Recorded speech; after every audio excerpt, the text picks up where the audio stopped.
Hi everyone, nice to meet you again on Athletes Have a Heart, and today we are happy to host our new host. It's Jacques Jefferies. It's very nice to be here. So he's from Great Britain. Yeah.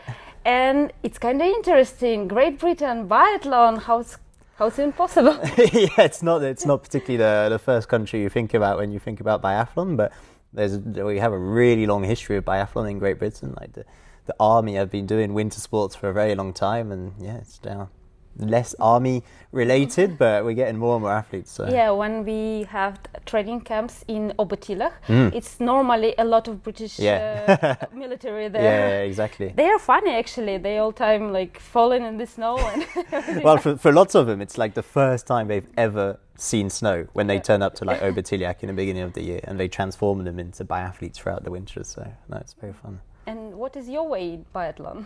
Well, I started off in France because I used to compete for France up until last spring when I switched. Nearly a year now I've left France, so that's exciting.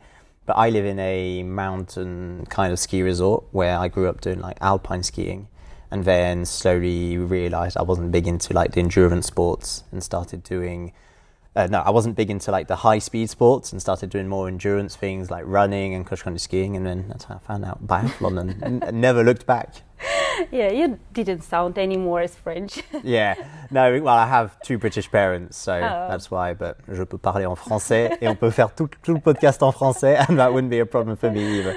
Yeah, that's really nice. So yeah, I've seen a lot of the stories that people trying to go on Olympics from nothing, from scratch, but normally it's cross-country skiing, not biathlon. Yeah. Well, because it's so much easier to qualify in cross-country skiing, like the quotas, it's so much wider for so many more nations.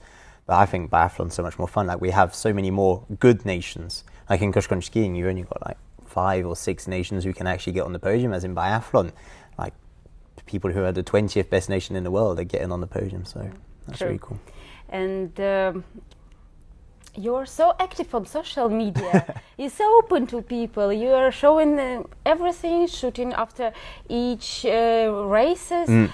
How do you manage it? Because I'm really lack of time for that.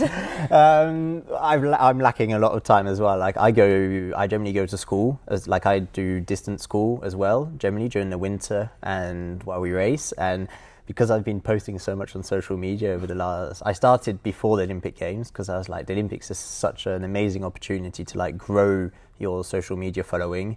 And I think I capitalized on that quite well because I think I've gained like 10,000 followers. So I know lots of people have gained a lot more, but they've all won medals. And for someone who hasn't won any medals to grow their account that much, I was very happy. Yeah.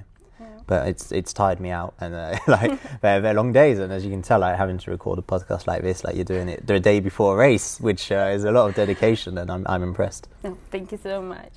And okay, of course, it's a lot of good things that can be about Instagram, followers, good reviews, probably some money also. Hopefully. Hopefully, yeah. But other side, did you get some criticized or some, for example, I sometimes being criticized from my coach, of course, because yes, it's evening before the race.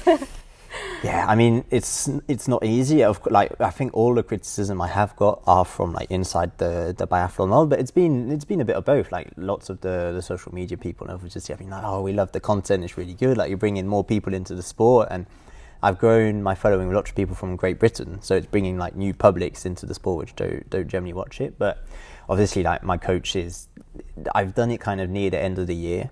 So I have obviously focused on the year all the way up until the Olympic Games, but if there was a time to do it, I think it was the correct time, and I've still managed to perform at a decently good level. But obviously, I mean, any coach would much prefer if I would just put my phone down and never look at it. And but it's also important because like if you're always focusing on your racing, you can just get mentally go a little bit crazy, and sharing what I'm feeling and stuff like that online does help a lot. And your team, Great Britain, is it so big? What just experience to be a Great Britain athlete right now? It's much different than being a French athlete. When I used to compete for France, I was in like the biggest team in the world, and they were winning medals every single weekend, and like there was this expectation to perform and stuff like that. And now I've switched to Great Britain and British biathlon. It's much more chill. but we're still looking and striving for performance. So it's given me the opportunity to focus on myself and my performance and what I want to put in place, instead of having to like respond to the pressure from someone higher up. So it's good, but then it also comes with like, it's much more like we have one coach, we don't have any technicians, we don't have any physios or doctors with us throughout the year. So you prepared your ski by yourselves?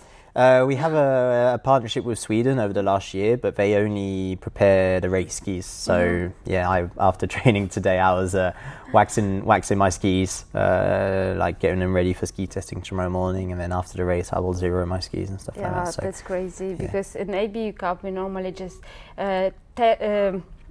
try our ski before the race, and it's quite a big work, but to prepare the ski for the testing, it's kind of it takes a lot of time. But I mean, I've kind of always been used to doing that, because on the AHaHe Cup in France, we prepare our own skis as well as athletes, and technicians only focus on the race wax. So going to the World Cup, I was kind of used to having to do this, but I think on the whole World Cup, I don't think there's many other athletes who are waxing their skis the night before races. But I like it as well, because it means at least I know my equipment really well, and I'm not relying on someone else for it. But obviously, like if you add that and social media and going to school, and it is a lot.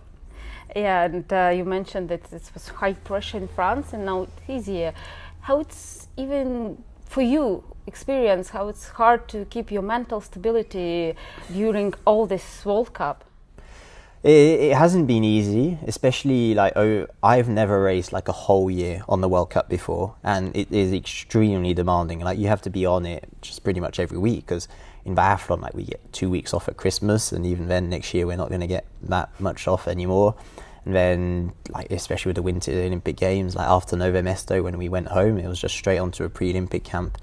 And I think it's just like knowing who you are, and focusing on yourself a little bit. Like I love journaling, and I think that's really, really useful to focus on yourself and write down what you're feeling and stuff like that. So that's a good way to refocus on, like if I feel like something's not going wrong, write it down and stuff like that. And I think that's really good. And I also write a newsletter, which I share online. I try and did it weekly over the Olympic Games. I wasn't very good at doing it weekly. I was focusing on so many other things, but that as well, and it also brings people from the outside world into our world a little bit more. Yeah, that's what we're actually trying to do. Exactly. With our channel, to bring our people who cheer for us, who follow us inside the biathlon. Yeah, that's great. And okay, what else tips can you give for other athletes? For example, for me, because this year was extremely hard for me. I didn't qualify to Olympic Games, and I need to survive, and that was hard. But for example, it's not easy, but like it obviously it's more important for an athlete to focus on their mental well-being before, like performance obviously is a big part of our sport, and when we're not performing, we're sad, and when we miss out on big objective, but it's important to like be able to attach yourself onto something outside of sport as well, because if all your life is sport, then you'll have a bad race and you'll be devastated. But if like my example is I have a podcast, I don't have a podcast, I have a newsletter, I go to school, so if I have a bad race, I can kind of focus myself on something else, and something else which brings me joy, and that makes me happy as well. Like this is a really good example, like you've had a bad race, but you're still building something really good and focusing on that, and that brings kind of achievements to yourself as well. Yeah, true. I can feel that. I become more open to people now. Well, you realise that there's not just sport in life, and there's loads of other things you can focus on. And stuff I wish someone told me when I was 20 years young.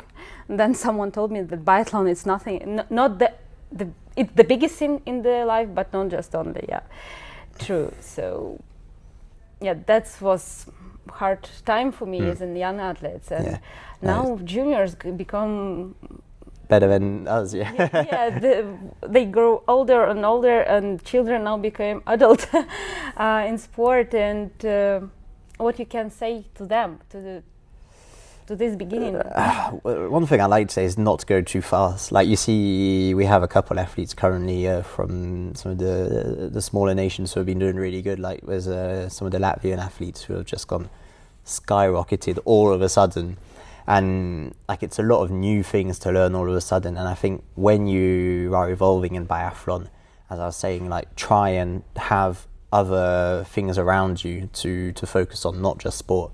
Especially when you're young, like if you just focus on sport straight away, you'll only last like 2 years, and then you'll just have a burnout instantly. Like if you cut off all your friends, just focus on performance, you just can't live a life like that. It's impossible. So just, yeah, especially when you're young, really important to still see some friends, maybe like friends in sport who have maybe stopped doing it professionally, or friends outside of sport and stuff like that, not cutting them off and just focusing on one thing is horrible and definitely not what you want to do. And which people help you to go through all of this stuff, help you survive after races, or just being mental stability? Where you go, where your safe place? I'm someone who's very, I won't say lonely, but I like being alone and being in my own little bubble and focusing on myself. Introvert. Yeah, exactly. Well, introvert, but I love speaking to people as well. But when stuff isn't going great, and this is not what you're meant to do, but I do generally like kind of close up on myself instead of opening myself up and talking to other people, as you should probably do. But I think, just focusing on myself, writing, as I was saying, and just... Yeah. I can relate. This worked for me also. I'm not talkative too much after races, so I think it's pretty normal. It's okay. You not need to go to sometimes don't need to go to journalists, for example, answer all these questions. Sometimes you need, of course it's part of your job, but you need to take time to relax, to exhale, thinking through, understand for yourself what was happened. Yeah, you can always see the journalist the day after. Like they'll always be there, because obviously they're never leaving. They just want to pump out articles as much as possible. And it's true. Like when in biathlon, like we're a very media sport, and we saw it at the Olympic Games with the amount of media there was. And a lot of athletes, like after a bad race, you really don't want to go through that mix zone. And I mean, we do have like an obligation. Obviously, we have to go through that mix zone, but it's also important to, like, the journalists will understand if you tell them, I'd prefer to talk to you tomorrow, I'm sure. And, but it's hard for some athletes to talk up about like what they're feeling and stuff like that. And when a journalist asks you, why did you do such a bad race? And they were like, well, like maybe you don't really know what's happening inside an athlete. And so. And media in Great Britain, are they really interested in biathlon? Not really. Like I've had more interest on the French media on my journey with British biathlon than the British media. But during the Olympic Games, we got a little bit of media interest, but not that much. But I saw that it's becoming a new stuff in Great Britain, roller ski, not skiing, but roller skiing. It's like new hobby for a lot of people. Yeah, well, like you can do roller skiing anywhere, can't you? Like all you need is just a road and a safe road and a helmet and some roller skis, and then you can pretty much go anywhere you want. And we have a full roller ski circuit in the UK with races all year and some 10-meter rifle shooting. And I haven't had the opportunity to go up and do that yet, but I definitely want to go this summer. Yeah, that's cool. Thank you very much. That was really nice and interesting conversation with Jacques Jefferies, now Great Britain, a little bit French, and we were happy to have him here. Thank you very much, and see you in next videos. See you later.